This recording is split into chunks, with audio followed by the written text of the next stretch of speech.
very much affecting, as you can see, the people of Poland. We're going to continue to cover this breaking news as we follow the investigation and exactly what caused this crash. Well, another story that's gotten a lot of interest this past week, Michael Steele, the chair of the RNC. Well, in a letter to the RNC chair, the head of the North Carolina GOP thanks Steele for his leadership, even says he's prayed for him. A few lines later in that same letter, he asked him to resign.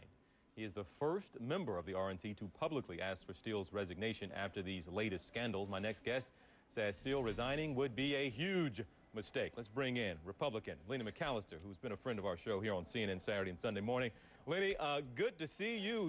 You tell everybody out there, why would it be a mistake for Steele to call it quits?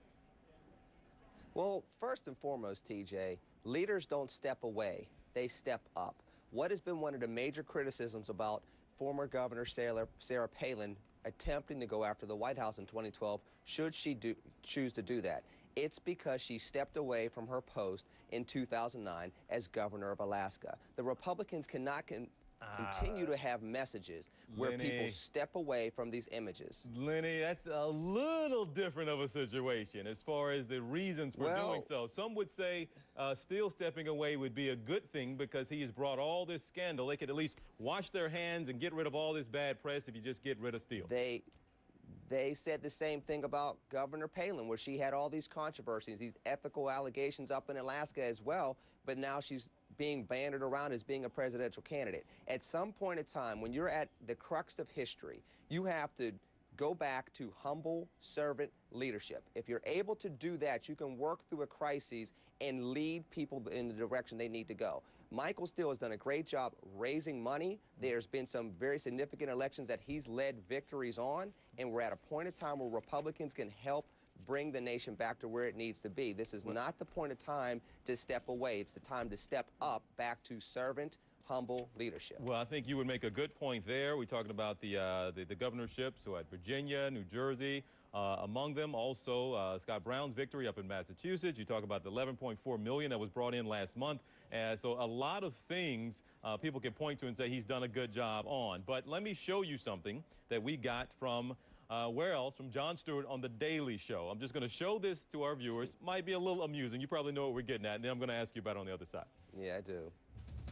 Mr. Chairman, you're honestly saying that the criticism that you're facing can be chalked up to race. That's what I said, Cheddar Bread. It's the charges that you're wasting donors' money, critiques of your job performance. All that is just racism. Straight bibble, baby. Can I get a what? Hammer time. Okay, you get there. They're making light of the chairman. Jon Stewart was saying he canceled an interview with him, so he kind of brought out a puppet to kind of talk about some of the things that Steele has been criticized for and so on and so forth. Is that part of the problem, though? He's become, in many ways, a late-night laugh line and a joke, and he might have a tough time from this point on doing his job. You could say that, but I can point back to, and I know it's a different role, but George W. Bush wasn't exactly the most respected president in the United States when he was coming up for re-election in 2004, yet he still won. And the Republicans still held on to control of both houses of the Congress at that point in time. There's still a way for Republicans to win, even in the midst of these controversies. People forget that under Michael Steele's leadership, there's been a level of diversity that we haven't seen in the Republican Party in decades. Do you really want to sacrifice that when you have 33 congressional African-American candidates out there? You have a couple of Latino candidates that are going for leading in gubernatorial races. You have Marco Rubio down in Florida. Do you want to jeopardize that when there's still a way to move past this controversy? Again, I go back to humble servant leadership. If we can get Chairman Steele and the rest of us combining around that common message, I think that we can get past this controversy and still be effective in November. And I got to let you go. Do this for me quickly. You agree with him when he says he has a slimmer margin for error because he is a black man?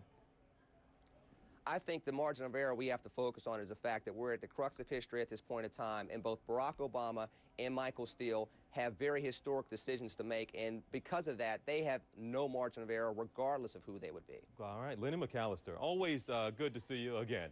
Republican from the state of North Carolina, a friend of our show here on CNN Saturday and Sunday morning. Good to see you. We'll see you again soon. And for all things political and for more stories from the best political team on TV, go to CNNpolitics.com.